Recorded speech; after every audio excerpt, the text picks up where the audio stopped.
Palavra da Verdade, com Hernandes Dias Lopes. Meus amados, nós vamos abrir a Palavra de Deus.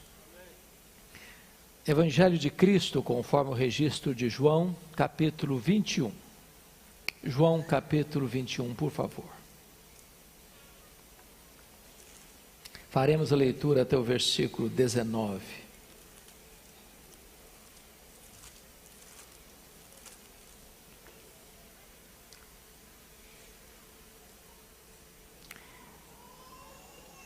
Eu estou com a versão ARA. Se a sua versão é a mesma, você vai também nos acompanhar em silêncio. Se a outra versão você tiver, acompanhe comigo então a leitura desse texto. Está escrito assim: depois disto, tornou Jesus a manifestar-se aos discípulos junto do mar de Tiberíades, e foi assim que ele se manifestou. Estavam juntos Simão Pedro, Tomé, chamado Dídimo, Natanael, que era de Caná da Galileia, os filhos de Zebedeu e mais 2 dos seus discípulos. Disse-lhes Simão Pedro: vou pescar. Disseram-lhe os outros: também nós vamos contigo. Saíram e entraram no barco, e naquela noite nada apanharam. Mas ao clarear da madrugada estava Jesus na praia. Todavia os discípulos não reconheceram que era ele. Perguntou-lhe Jesus: filhos, tendes aí alguma coisa de comer? Responderam-lhe: não. Então lhes disse: lançai a rede à direita do barco e achareis. Assim fizeram e já não podiam puxar a rede, tão grande era a quantidade de peixes. Aquele discípulo a quem Jesus amava disse a Pedro: é o Senhor. Simão Pedro, ouvindo que era o Senhor, cingiu-se com sua veste, porque se havia despido, e lançou-se ao mar. Mas os outros discípulos vieram no barquinho puxando a rede com os peixes, porque não estavam distantes da terra, senão quase 200 côvados, aproximadamente 100 metros.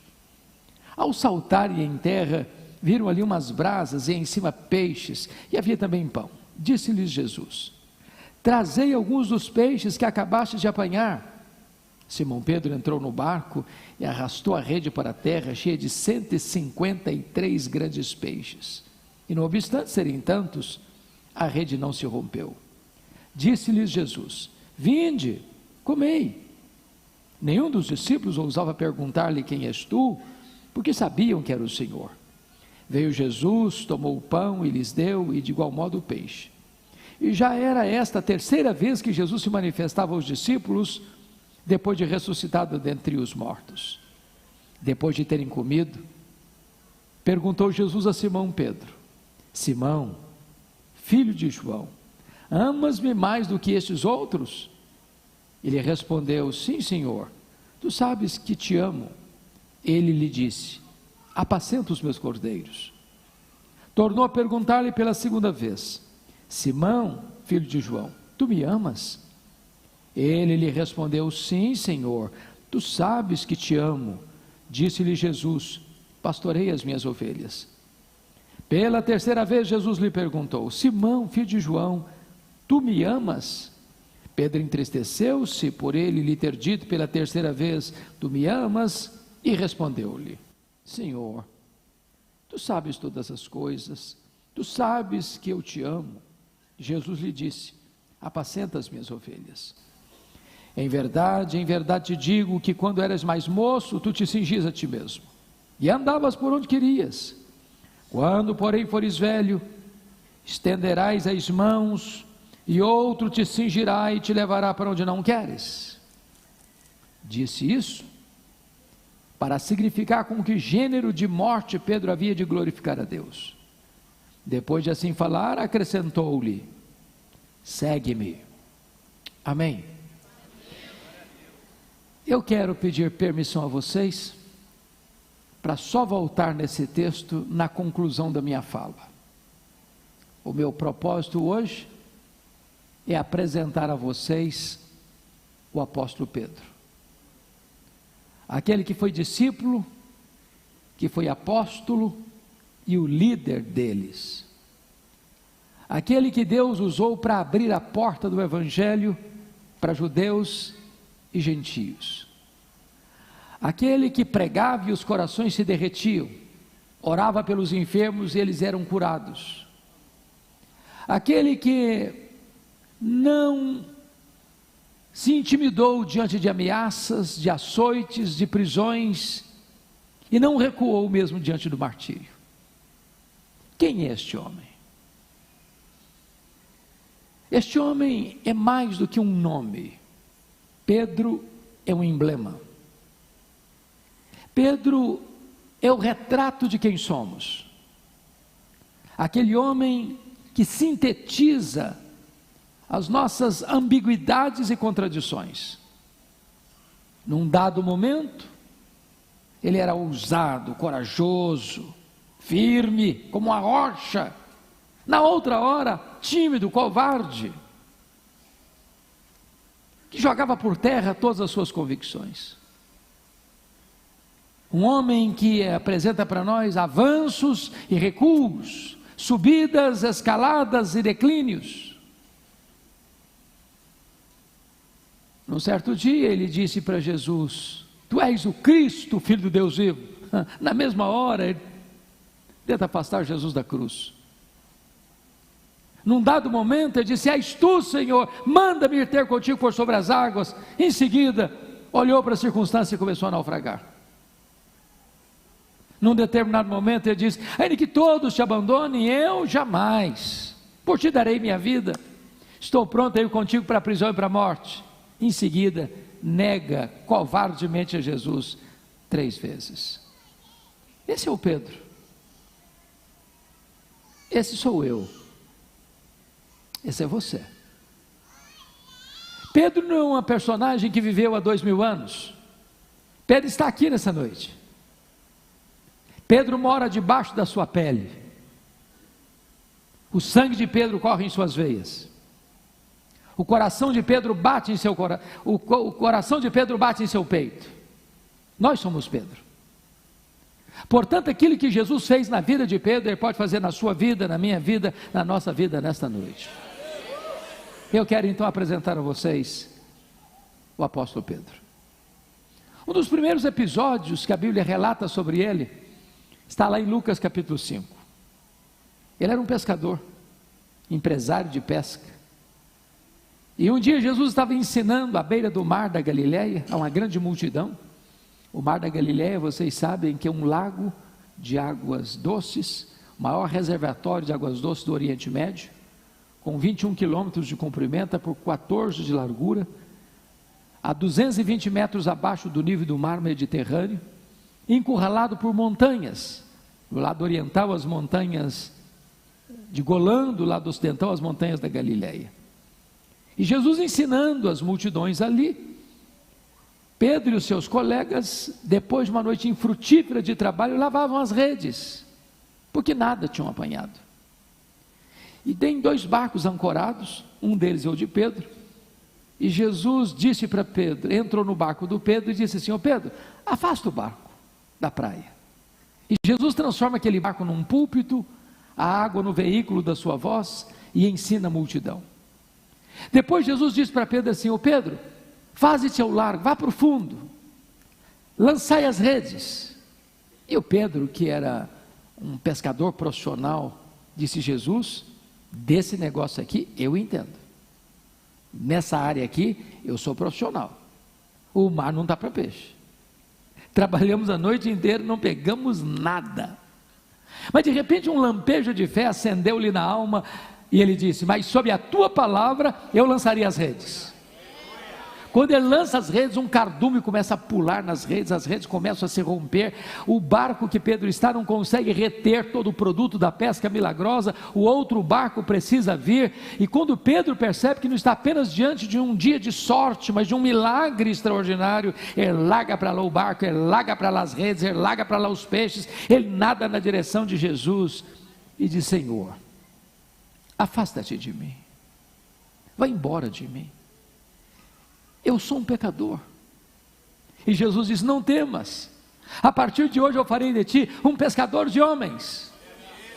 E Pedro abandona a sua empresa pesqueira, Pedro abandona os seus projetos pessoais, Pedro abraça o discipulado, Pedro abraça o apostolado, Pedro começa a seguir a Jesus, a ouvir Jesus, a ver os milagres de Jesus. Até que Jesus está lá no extremo norte de Israel, lá nas fraldas do Monte Hermon, na divisa com a Síria, lá em Banes, onde nasce o Rio Jordão, lá em Cesareia de Filipe, quando Jesus faz uma enquete com seus discípulos, perguntando assim: quem dizem os homens ser o Filho do Homem? Em outras palavras, o que o povo comenta a meu respeito? E eles disseram: Senhor, o povo não sabe nada a teu respeito. Uns acham que tu és Elias, outros acham que tu és Jeremias, outros acham que tu és alguns dos profetas. Eles não sabem nada. E Jesus pergunta: e vós, quem dizeis que eu sou?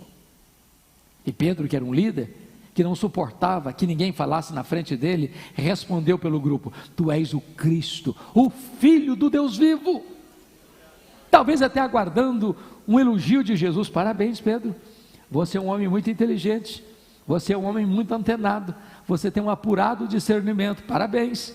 Mas não foi o que Jesus disse, não. Jesus disse assim: bem-aventurado és, Simão Barjonas, porque não foi carne e sangue quem tu revelaram, mas o meu Pai que está nos céus. Em outras palavras, Jesus está dizendo assim: ô Pedro, você só sabe quem eu sou porque o Pai me revelou para você. Porque se o Pai não tivesse me revelado para você, como os outros, também você não saberia quem eu sou. E Jesus engata e diz assim: e eu também te digo que tu és Pedro, e sobre esta pedra eu edificarei a minha igreja, e as portas do inferno não prevalecerão contra ela. Aqui está, meus irmãos, em Mateus 16, 18, um dos textos mais importantes da Bíblia, de cuja correta interpretação depende o futuro do cristianismo. A grande pergunta é: quem é a pedra sobre a qual a igreja está edificada? Há 3 interpretações na história da igreja. A primeira delas, não estou falando de cronologia agora, uma delas é a ideia de que Pedro é a pedra. Hoje mais de 800 milhões de pessoas creem dessa maneira. Há uma frase em latim muito conhecida, que diz assim: ubi Petros, ibi ecclesia. Onde está Pedro? Aí está a igreja.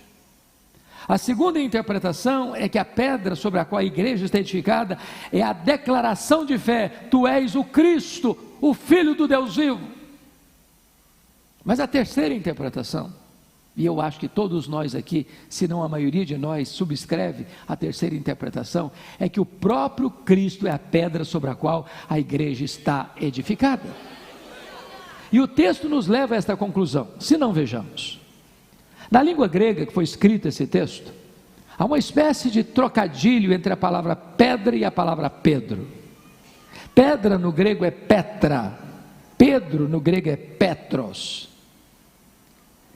Petra não deriva de Petros, Petrus deriva de Petra. Pedra não deriva de Pedro, Pedro deriva de pedra. Petra é rocha inabalável. Petros, Pedro, é fragmento de rocha. É um fragmento de pedra, arrancado de um maciço rochoso. Então o que Jesus está dizendo é o seguinte: eu também te digo que tu és Petros, fragmento de pedra, mas sobre esta rocha inabalável que sou eu edificarei a minha igreja. A palavra rocha ou pedra é uma metáfora usada apenas para Deus em toda a Bíblia. Mas também o pronome demonstrativo nos ajuda. Tanto no grego, quanto em inglês, quanto em português, há uma diferença entre esta e essa. Por exemplo, eu estou com a minha Bíblia, eu digo esta Bíblia. Se eu ponho a Bíblia no púlpito e me afasto, eu digo essa Bíblia.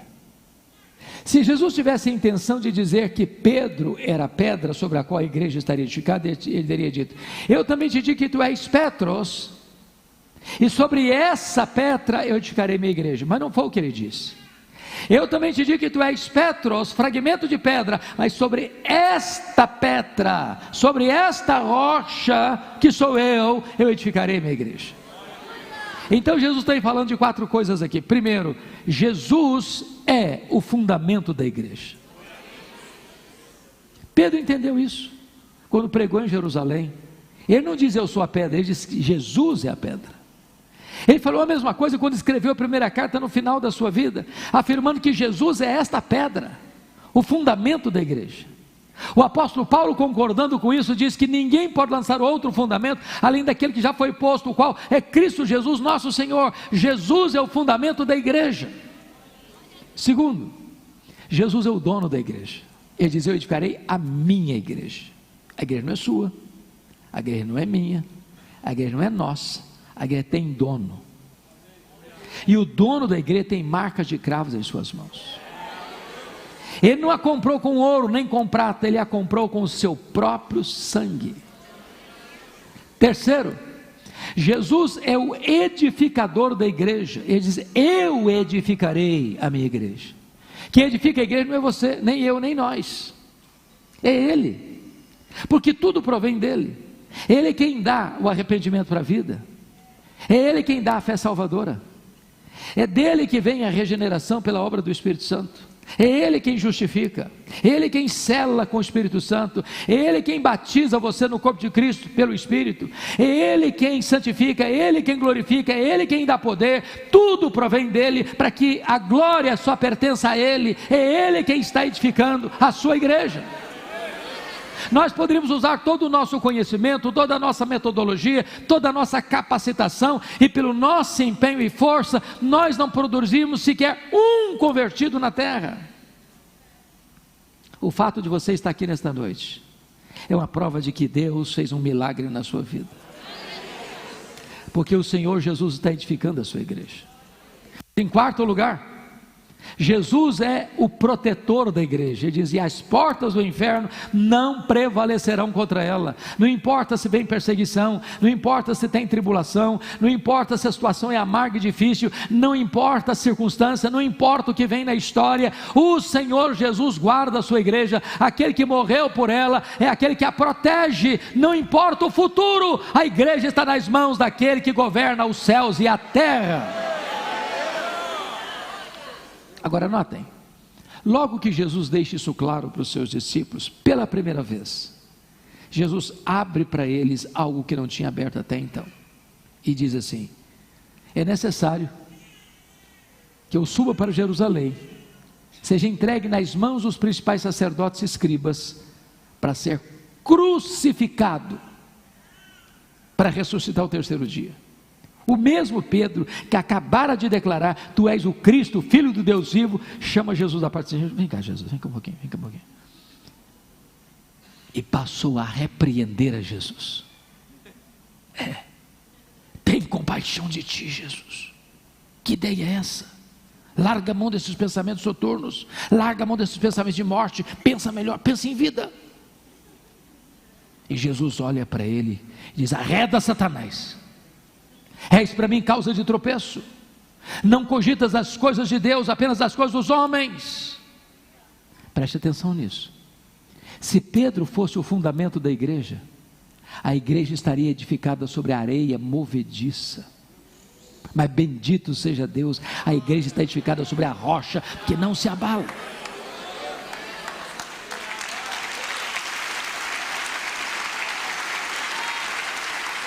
Mas vamos entender o que Jesus não disse. Jesus não está chamando Pedro de Satanás, não. Jesus não está dizendo que Pedro está endemoniado, não. Jesus não está mandando Pedro arredar, não. Jesus está mandando Satanás arredar. Que Satanás? O Satanás que está induzindo Pedro a afastar Jesus da cruz. Porque se não discernirmos isso, a gente diz assim: arreda, Pedro, aí o Satanás fica.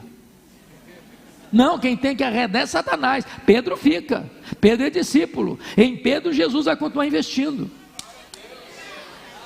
Eu quero dizer para você que apesar dos nossos deslizes e fracassos, Jesus não desiste de nós. Tanto é prova que uma semana depois, Jesus subiu um alto monte para orar. Quem que ele leva? Pedro, Tiago e João. E diz a Bíblia que Jesus subiu para orar. Mas Pedro e os seus colegas dormiram. O que dá prazer em Jesus dá cansaço nele. E no topo daquela montanha, 4 milagres aconteceram. Primeiro milagre, Jesus é transfigurado. Segundo milagre, Moisés e Elias aparecem em glória falando com Jesus sobre a sua partida para Jerusalém. Sobre a palavra partida no grego é êxodo. Assim como o êxodo foi a libertação de Israel da escravidão no Egito, a morte de Cristo na cruz foi o nosso êxodo, onde o Senhor quebrou as nossas algemas, rompeu os nossos grilhões e nos fez verdadeiramente livres. Terceiro milagre, uma nuvem luminosa os envolveu.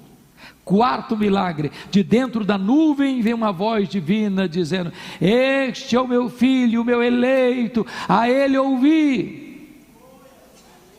Diante desse milagre tão extraordinário, ou desses milagres, Pedro disse assim: mestre, bom estarmos aqui. Vamos fazer o seguinte, vamos fazer 3 tendas. Uma será tua, outra vai ser de Moisés, outra vai ser de Elias. O Pedro achou que estava no controle da situação, mas ele nem sabia o que estava falando, diz a Bíblia. E por que ele não sabia o que estava falando? Estava falando uma bobagem. Nesse momento, Pedro não está discernindo a centralidade da pessoa de Jesus. Ele está equiparando Jesus a Moisés e Elias, o representante da lei e o representante dos profetas. Mas Jesus não é apenas um grande homem, Jesus é o próprio Deus entre os homens. Ele é incomparável, ele é único, ele é singular. Diz a Bíblia que quando Jesus desce desse monte, ele cura um menino endemoniado, devolve o menino são e salvo ao pai. E diz o texto lá em Lucas 9:43 que toda a multidão está encantada do quanto Deus fazia por intermédio de Jesus, dentre a multidão os discípulos. E Jesus percebeu nisso um laço para os discípulos, como aconteceu lá em João 6, lembram disso? Quando Jesus multiplicou pães e peixes, a multidão queria fazer de Jesus um rei político, um Messias político. E Jesus despede primeiro os discípulos para depois despedir as multidões, porque Jesus não queria que os seus discípulos fossem tentados por essa agenda. E agora novamente os discípulos estão tentando embarcar nessa canoa furada, querendo fazer de Jesus apenas um Messias político, um Messias terreno, um operador de milagres. E Jesus então em Lucas 9:44 diz assim para os discípulos: fixai nos vossos ouvidos as seguintes palavras: o Filho do Homem vai ser entregue nas mãos dos homens. Sabe o que Jesus está querendo dizer com isso? Não pensem vocês que eu vou mudar minha agenda. Não pensem vocês que eu vim ao mundo apenas para curar os enfermos, dar vista aos cegos, curar os paralíticos, purificar os leprosos. Não, eu vim e estou fazendo isso, mas o propósito da minha vinda é ir para a cruz. É para a cruz que eu estou indo. É lá na cruz que eu vou libertar vocês, é lá na cruz que eu vou redimir vocês, é lá na cruz que eu vou tornar vocês verdadeiramente livres. Mas diz Lucas 9:45 que os discípulos não entenderam isso. Pedro vê milagres, mas não discerne quem é Jesus e o que Jesus veio fazer. A partir desse momento, diz Lucas 9:51, 53, que Jesus determina ir para Jerusalém, e todo mundo pode perceber isso no seu rosto. Então ele chega em Jerusalém, é a festa da Páscoa. A cidade de Jerusalém quintuplicou a sua população nessa festa. Uma caravana acompanha Jesus, outra caravana recebe Jesus, e ele entra pelo Monte das Oliveiras, vai descendo as encostas do Monte das Oliveiras, e a multidão cantando e celebrando: Hosana, Hosana, bendito o que vem em nome do Senhor. Ele desce o Monte das Oliveiras, ele atravessa o Vale do Cedron, ele começa a subir as encostas do Monte Moriá. Lá está o templo majestoso, lá está a porta de entrada, e diz Lucas que quando Jesus está entrando na porta da cidade, a multidão canta e Jesus chora, e chora convulsivamente. Por que chora? Chora porque Jerusalém não aproveitou o tempo da sua visitação, não aproveitou o tempo da sua oportunidade. Chora porque Jesus vê profeticamente essa cidade sendo arrasada até os fundamentos pelos romanos. E Jesus purifica o templo, e Jesus ensina aquele povo, mas chega um momento, naquela semana, que Jesus não fala mais à multidão. Então Jesus diz a Pedro assim: Pedro, e também a João, vocês vão preparar um lugar para que eu possa comer a Páscoa com vocês. E então Pedro e João preparam o cenáculo. Era quinta-feira à noite, a mesa está pronta, tem cordeiro assado, tem pão sem fermento, tem ervas amargas, tem vinho, e aqui do lado tem uma bacia com água e uma toalha. Ninguém se assentava à mesa sem lavar os pés. Jerusalém está dentro de um deserto. Os calçados não eram como os nossos tênis e sapatos de hoje, ou as botas das meninas.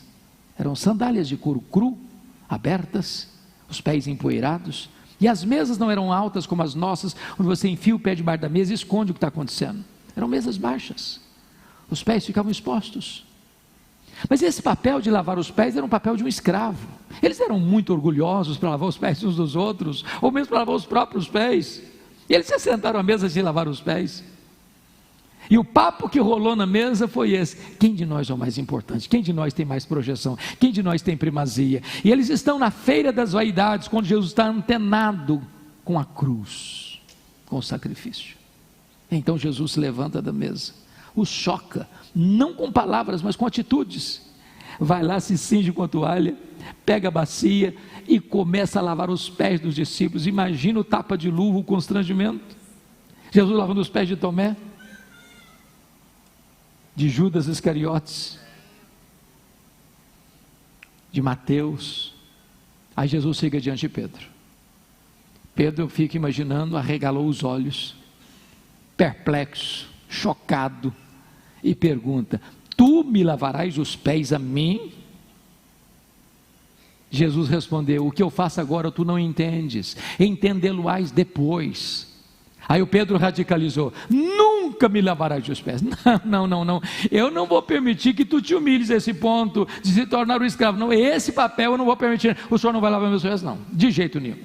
E Jesus: se eu não te lavar os pés, tu não tens parte comigo.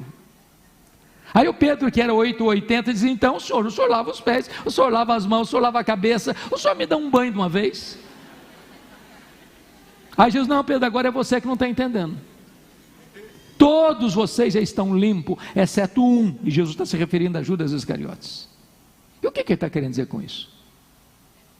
Ele está dizendo: vocês já passaram pelo lavar regenerador do Espírito Santo. Isso acontece uma única vez na vida e nunca mais precisa se repetir. Mas aqueles que já foram regenerados precisam constantemente do processo de purificação, da santificação. Ali, meus irmãos, há um corte radical na história da humanidade. Porque ali naquele cenáculo, Jesus num dado momento pega o pão e o parte e diz: este pão é o meu corpo que é dado por vós, tomai e comei, fazei isto em memória de mim. Depois Jesus pega o cálice de vinho e diz: este cálice é a nova aliança em meu sangue, tomai e bebei dele todos, fazei isto em memória de mim, até que eu retorne para vós. E aqui Jesus está encerrando o ciclo do judaísmo e começando a história do cristianismo. Tudo no Velho Testamento apontava para esse momento de Jesus ser o Cordeiro de Deus que tira o pecado do mundo. Ele é simbolizado, ele é a semente da mulher, ele é o Cordeiro da Páscoa, ele é o maná que caiu do céu, ele é a água que brotava da rocha, ele é a coluna de nuvem, ele é a coluna de fogo, ele é simbolizado pelo santuário, ele é simbolizado pela arca da aliança, ele é simbolizado pelo templo, ele é simbolizado pelas festas de Israel, ele é simbolizado pelos sacrifícios, ele é simbolizado pelo sábado. Tudo era sombra dele. Ele é a realidade. A partir desse momento não tem mais matança de cordeiro. A partir desse momento Jesus é o Cordeiro Pascal, ele é a nossa Páscoa, ele é o nosso Redentor. Feito isso, diz a Bíblia, Jesus cantou um hino e vai descer para o Monte das Oliveiras. E quando Jesus está saindo, e diz assim para os seus discípulos: nesta noite todos vós vos escandalizareis comigo, como está escrito: ferirei o pastor e as ovelhas ficarão dispersas. Aí Jesus se aproxima de Pedro e diz: Pedro, Satanás vos requereu para peneirardes como trigo, mas eu roguei por ti para que a tua fé não desfaleça. Quando te voltares para mim, fortalece os teus irmãos. Eu acho, bispo Júlio, que o Pedro deu uma raspada na garganta e disse assim: Senhor, eu estou entendendo o que está acontecendo, eu sei que o clima está tenso, eu sei que nos bastidores eclesiásticos estão tramando a tua prisão e a tua morte. Aqui para nós, Jesus, eu acho que os meus colegas não vão aguentar essa pressão. Agora, deixa eu falar uma coisa para o senhor, conta comigo, a corda não rói do meu lado, eu sou um cara batuta, eu estou pronto a ir contigo para a prisão e para a morte. Aliás, eu estou pronto agora a dar minha vida por ti. E Jesus olha bem para ele e diz: pois em verdade te digo que nesta mesma noite, antes que o galo cante, tu me negarás 3 vezes.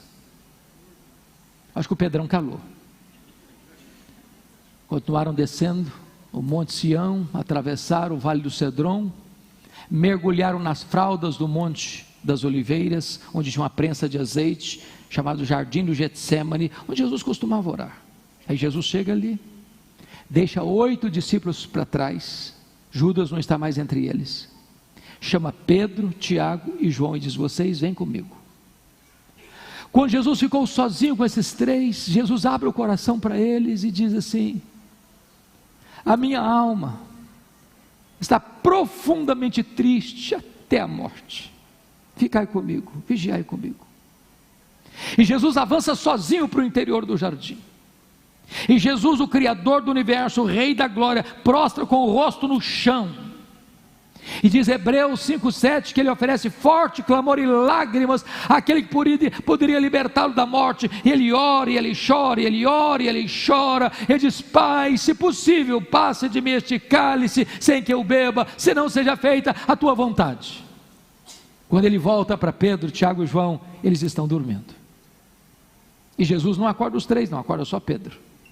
Diz: Pedro, nem uma hora pudeste vigiar comigo? Vigiai e orai para que não entreis em tentação. O espírito está pronto, mas a carne é fraca. Jesus volta para o segundo período de oração. Ele ora, ele chora, ele ora, ele chora, proferindo as mesmas palavras. Diz a Bíblia que veio um anjo do céu e o consola. Volta para Pedro, Tiago e João, eles estão dormindo outra vez. Aí Jesus volta para o terceiro período de oração. Agora a batalha é mais aguda, agora a batalha é mais renhida, agora ele trava uma batalha de sangrento suor. Agora ele não molha só com as suas lágrimas o chão, ele molha também com o seu sangue. Agora preste atenção numa coisa: a batalha foi travada no Getsêmani. Jesus entra angustiado até a morte, mas quando Jesus termina o terceiro período de oração, não tem mais angústia em Jesus. Não tem mais angústia.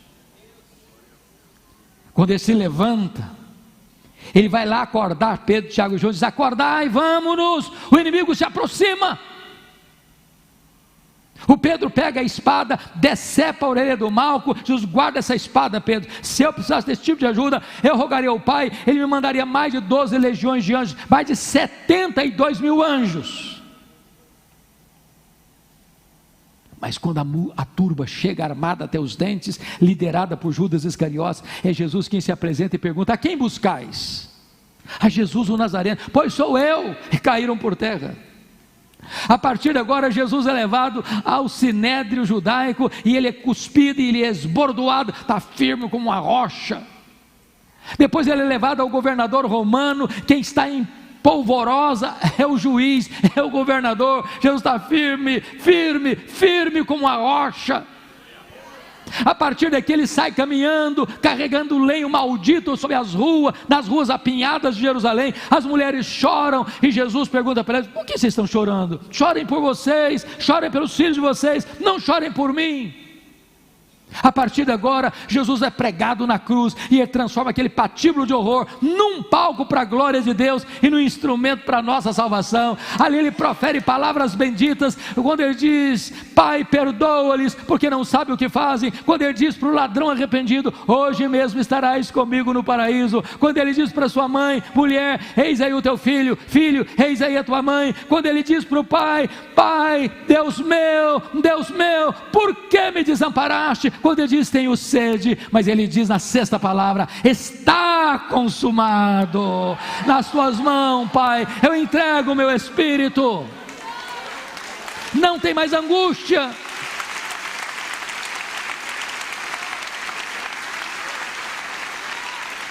Talvez você pergunte: por que Jesus foi preso? Ele não foi preso porque sucumbiu ao poder de Roma. Ele não foi preso porque uma orquestração maligna conspirou contra ele e ele sucumbiu. Não. Está escrito: ele foi preso porque aquela era a hora das trevas. Para aquela hora ele tinha vindo. O Pedro, tão ousado, se acovarda. Todos se dispersam. Pedro vai seguindo de longe. Ele não tem coragem de se apresentar. Furtivamente, jeitosamente, ele conseguiu entrar sorrateiramente lá no pátio da casa do sumo sacerdote, onde o sinédrio estava reunido. Ficou bem pertinho de uma fogueira. A noite estava fria, para se aquecer. Quando passa uma criada, olha bem para ele, no lusco-fusco da noite, o discerne, o identifica e diz: tu também és discípulo dele. O Pedro ouviu e diz: eu não sei o que dizes, e negou diante de todos. Aqui não está bom mais, já foi lá para o alpendre, está lá escondido, como que no anonimato. Passa outra criada e olha de longe assim, reconhece e diz para os colegas assim: aquele lá é discípulo dele também. Pedro escutou a conversa e respondeu: eu juro que eu não conheço esse homem.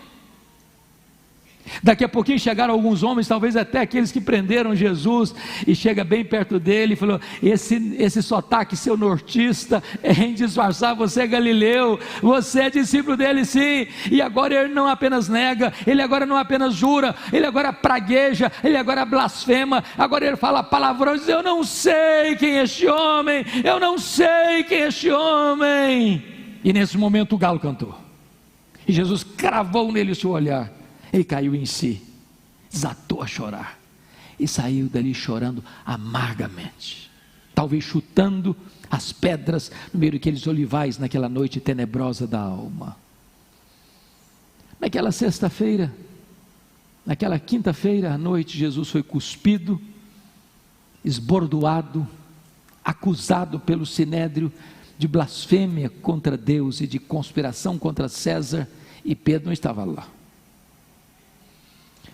Sexta de manhã, Jesus é levado ao governador romano, e Jesus é condenado à pena de morte, morte de cruz, e Pedro não estava lá. Um outro Simão ajudou Jesus a levar a cruz, Pedro não estava lá. 9h da manhã, Jesus é crucificado, Pedro não está lá. 3h da tarde, Jesus morre, Pedro não está lá, sequer para dar um sepultamento digno a Jesus. Sábado, o silêncio da morte, Pedro está trancado com medo dos judeus. Domingo de manhã, não é Pedro nem os apóstolos, são as mulheres da Galileia que vão ao sepulcro levar ungüentos, Pedro não está lá. Elas chegam com a preocupação: quem vai rolar pedra para nós? A pedra era pesada. Quando chegam, a pedra está rolada. Quando elas olham, o túmulo está aberto. Quando elas entram, o túmulo está vazio. Quando elas saem, o anjo pergunta: o que vocês vão fazer aqui? Procurar entre os mortos aquele que está vivo. Ele não está mais aqui não, ele ressuscitou. E tem um recado aqui: ide dizei aos seus discípulos e a Pedro que ele irá diante de vós para Galileia, lá o vereis, como ele vos disse. Irmãos, por que o nome do Pedro é mencionado? Ele era discípulo como os demais, bastaria dizer os discípulos. Mas por que mencionar o nome do Pedro especificamente? É porque Jesus sabia que Pedro não se sentia mais discípulo. Pedro, Petros, fragmento de pedra, mentira, apenas pó. Negou seu nome, negou sua fé, negou seu apostolado, negou seu Senhor. Pedro desistiu de Jesus, mas Jesus não desistiu de Pedro. Eu quero dizer para você que apesar das suas mazelas, dos seus fracassos, das suas quedas, dos seus deslizes, apesar de você talvez tenha pensado em abandonar tudo, em jogar tudo fora, em deixar a igreja, em deixar a comunhão com Deus, eu quero dizer para você que Jesus não desiste de você, Ele não abre mão da sua vida, Ele não abdica do direito que Ele tem de ter você só para Ele. Eu fico imaginando a jornada de Pedro de Jerusalém a Galileia, são 153 quilômetros, a pé. Eu fico imaginando, bispo Júlio, que cada passada de Pedro era uma fisgada na alma, era uma martelada na consciência. Eu acho que ele fez essa jornada pensando assim: quando Jesus se encontrar comigo, ele vai me quebrar todinho, vai me arrebentar todo, vai botar o dedo no meu nariz e dizer que eu sou um fracasso, que eu sou um covarde, e eu sou mesmo. Quando ele chega na Galileia, Jesus não está lá, Jesus não está lá. Aí ele diz para os seus colegas assim: eu vou pescar. Porque ele era um líder, e líder influencia, ou para o bem ou para o mal. Os outros disseram: nós também vamos contigo. Mas o que significa isso? Vou fazer uma higiene mental? Estou cansado, estou estressado, preciso descontrair um pouco? Não, não. Quando ele diz eu vou pescar, está dizendo o seguinte: acabou para mim, fim de linha. Não tem mais futuro, só tem passado, e é para o passado que eu vou voltar. Naquela noite, diz a Bíblia, que eles saíram para pescar e não pegaram nem uma piaba, nem uma piaba. Quando o homem se afasta de Deus, nem pescar consegue mais. Estão voltando frustrados, com as redes vazias, com o coração empapuçado de dor. Estão quase chegando na praia, a 100 metros. O dia está clareando, e alguém está lá na praia, eles não sabem quem é, e esse que está cá na praia, se dirige a eles lá no barco e diz assim: covardes! Foi assim? Não, não foi. Filhos, filhos, filhos. Tem nessa única palavra mais de 1 tonelada de graça. É assim que ele trata um bando de covardes. Filhos. É assim que ele trata você. É assim que ele trata a mim. Filhos. Tendes aí alguma coisa de comer? Eles responderam: não. Lançai a rede à direita do barco, e achareis. Aquele a quem estão servindo nesta noite, empurra um cardume de peixes selecionados para o lado direito do barco, e quando eles lançam as redes, 153 grandes peixes começam a pular nas redes. O João, que era mais sensível, disse: é ele, Pedro, ele chegou, ele está aqui, Pedro, é ele, Pedro, é ele chegou, Pedro. E o Pedro larga para lá o barco, larga para lá as redes, larga para lá os peixes, nadou 100 metros, coração acelerado, e agora ele vai me quebrar todo, mas eu vou ter que enfrentar essa hora. Quando ele chega, uma surpresa: tem um braseiro na praia, com pão e com peixe. Só tem 2 lugares no Novo Testamento onde aparece a palavra braseiro. Foi onde Pedro negou Jesus e onde Pedro foi restaurado por Jesus. Jesus plantou aquele braseiro ali, como que trazendo de novo, reconstruindo a cena do crime. Para dizer: Pedro, sabe por que eu plantei esse braseiro aqui, meu filho? Para curar a sua psique, para curar as suas emoções, para curar os traumas do seu fracasso, para dizer para você que no mesmo cenário e na mesma geografia que você caiu, eu vou levantar você. Na mesma geografia que você me negou, eu vou erguer você para você me confessar. Na mesma geografia que você caiu, eu vou levantar você e vou abençoar e instrumentalizar a sua vida. Sabe por quê, Pedro? A minha graça é maior do que o seu pecado.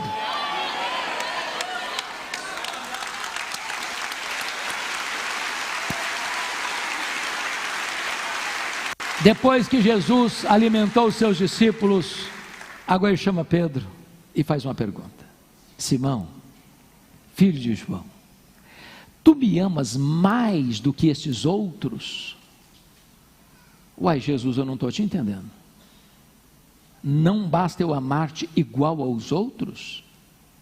Por que me pergunta se eu devo amar mais do que os outros? Por que Jesus fez essa pergunta?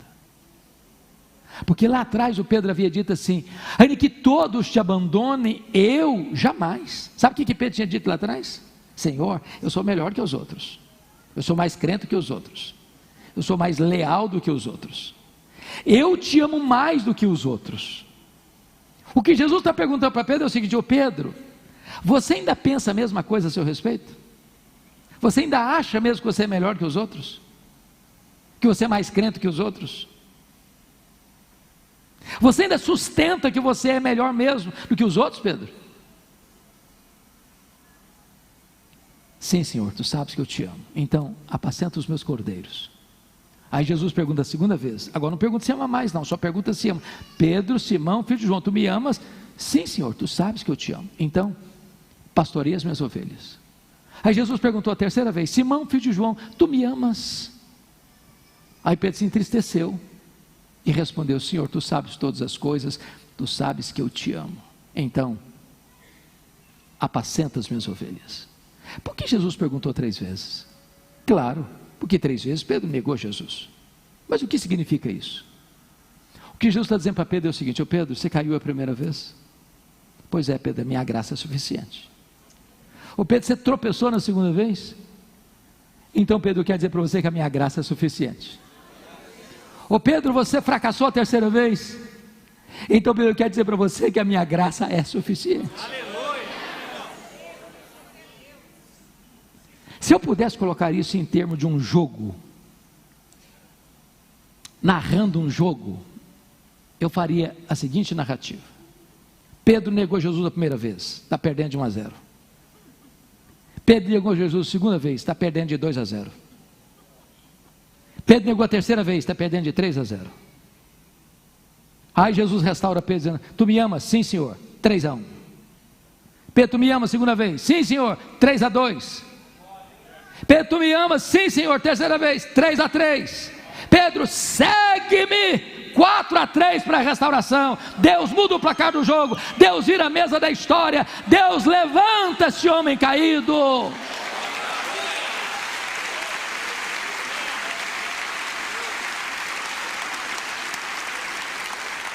Mas há uma riqueza nesse texto, irmãos, que não consegue ser vertida para a língua portuguesa.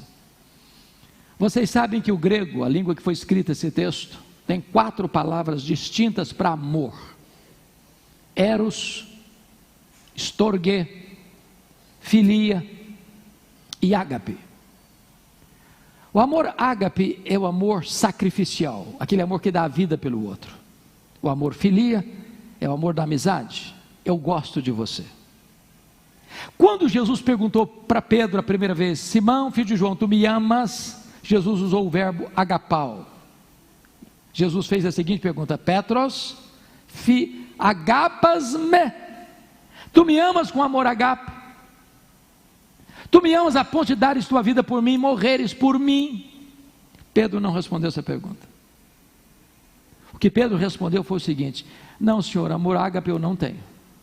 Eu não estou pronto a morrer por ti. Aliás, eu não tenho coragem de dar minha vida por ti. Eu apenas gosto de ti. E respondeu: filose. Filose. Aí Jesus faz a segunda pergunta do mesmo jeito: Petros, agapas-me? Tu me amas com amor ágape? Tu me amas a ponto de morreres por mim, dares a tua vida por mim? O que Pedro respondeu? Não foi, Pedro não respondeu essa pergunta. Pedro respondeu do mesmo jeito: não, Senhor, amor ágape eu não tenho. Eu não estou pronto a morrer por ti, eu não tenho coragem de dar minha vida por ti, eu apenas gosto de ti. E respondeu de novo: filose. Por que Pedro ficou triste na terceira pergunta? Porque Jesus mudou o verbo na terceira pergunta e usou o mesmo verbo que Pedro estava usando nas 2 respostas anteriores. Então Jesus pergunta assim: Petros, fileis-me? Pelo menos tu gostas de mim? Pedro respondeu do mesmo jeito que respondera as últimas 2 vezes anteriores. Respondeu: sim, Senhor, é só isso mesmo. Filo-se, eu só gosto do Senhor. O que nós podemos aprender aqui? Quando Pedro, confiando em si, disse: Jesus, eu te amo com amor ágape, e eu estou pronto a ir contigo para a prisão e para a morte. Pedro negou Jesus. Mas quando Pedro humildemente reconheceu que ele não tinha força e nem poder nele mesmo para dar sua vida para Jesus, aí Jesus o capacitou a morrer por ele. Agora notem, Jesus não está restaurando apenas a vida de Pedro, Jesus está restaurando o ministério de Pedro. Apacenta os meus cordeiros, pastoreia as minhas ovelhas, apacenta as minhas ovelhas. Talvez eu estou falando hoje para alguém que já pôs a mão no arado e olhou para trás. Talvez eu estou falando hoje para alguém que já foi gente de frente, de linha de frente, de proa, de liderança, e se decepcionou ou caiu num fracasso e desistiu de tudo. Eu quero dizer para você que hoje, nesta noite, Jesus está aqui, não apenas para restaurar a sua vida, mas para restaurar seus sonhos, restaurar o seu ministério e colocar na sua mão o cajado de pastor. A partir de agora, irmãos, Pedro é um outro homem. A partir de agora, Pedro é um homem de oração. A partir de agora, Pedro prega e os corações se derretem. A partir de agora, Pedro ora e os enfermos são curados. A partir de agora, Pedro não tem medo de prisão, não tem medo de açoite, não tem medo de martírio. A partir de agora, Pedro é um homem de Deus, usado poderosamente nas mãos de Deus.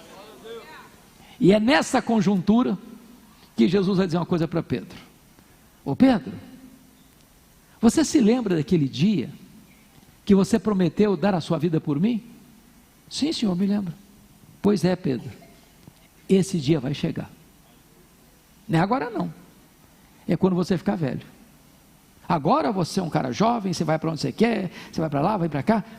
Haverá um dia na sua velhice, Pedro, que eles vão pegar você, vão prender você, vão cingir você, vão crucificar você.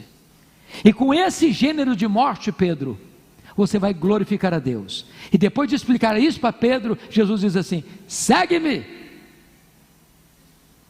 Não é segue-me para o sucesso, não é segue-me para a riqueza, não é segue-me para a glória humana, segue-me para a cruz, para a morte, para o sacrifício.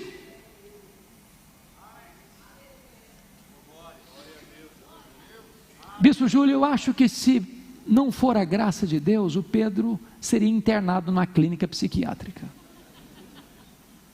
Já pensou nisso? Jesus profetizar a sua morte, mas uma morte de cruz. Imagina Pedro pregando um sermão abençoado, passando na cabeça dele: quando você ficar velho, você vai ser crucificado. Ele era casado, chegava em casa, a esposa vinha dar um abraço nele, passava na cabeça dele: quando você ficar velho, você vai morrer crucificado. Pedro ia passar naquelas cabanas assim, perto do mar da Galileia, lugar gostoso. Passava na cabeça dele: quando você ficar velho, você vai morrer crucificado. Não, isso não levou Pedro à depressão, não. Pedro conta para nós o que aconteceu. E eu termino aqui. Abra sua Bíblia lá, segunda carta de Pedro, capítulo 1, versículo 14 e 15. E ele vai contar para nós o que ele sentiu. Segunda carta de Pedro, capítulo 1, verso 14 e 15. Ele diz assim: certo de que estou prestes a deixar o meu tabernáculo. Essa expressão, certo de que estou prestes a deixar o meu tabernáculo, tem o mesmo significado da expressão de Paulo: o tempo da minha partida é chegado. Estou certo de que estou prestes a deixar este tabernáculo, ou o meu tabernáculo. Está dizendo assim: estou prestes a morrer. Está escrito aqui: como efetivamente nosso Senhor Jesus Cristo me revelou. Ou seja, o Senhor Jesus revelou para ele que ele ia morrer na velhice e que tipo de morte ele enfrentaria: a crucificação. Qual é a reação dele? Versículo 15: mas de minha parte, esforçar-me-ei diligentemente por fazer que a todo tempo, mesmo depois da minha partida, mesmo depois da minha morte, conserveis lembrança de tudo. Sabe o que ele está dizendo? Roma vai me matar, mas Roma não vai botar um ponto final no meu ministério. Roma vai me matar, mas Roma não pode calar a voz do Evangelho. Roma vai me matar, mas o que eu preguei, o Evangelho da graça, o poderoso Evangelho de Deus, vai continuar reverberando nos ouvidos da história.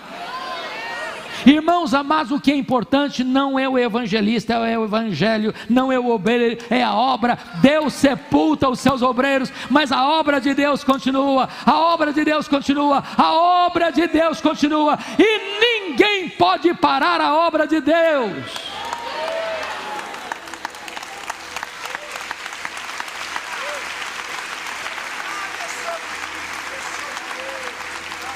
Dizem os historiadores que quando Pedro foi levado para a execução, para ser crucificado, ele disse para os seus algozes: crucifiquem-me, crucifiquem-me, mas eu não sou digno de morrer como morreu o meu Senhor. Crucifiquem-me de cabeça para baixo. E com esse gênero de morte, ele glorificou a Deus. Cabe-nos imaginar e refletir sobre isso. Se vivemos, para o Senhor vivemos. Se morremos, para o Senhor morremos. Quer pois vivamos, quer pois morramos, nós somos do Senhor. Que Deus nos dê, amados, a força, a graça, para vivermos e morrermos para a glória de Deus. De termos fibra, tutano espiritual, para sermos crentes maiúsculos, superlativos, cheios do Espírito Santo. Jamais nos acovardarmos e a vivermos e morrermos para que o nosso Deus seja glorificado. Que o Deus de Pedro, que o Deus desta igreja, que o Deus dos nossos pais, que o Deus da nossa vida, que o Deus dos nossos filhos, que o Deus de geração em geração, de eternidade em eternidade, nos encha com o vigor do Espírito Santo nesta noite. Amém.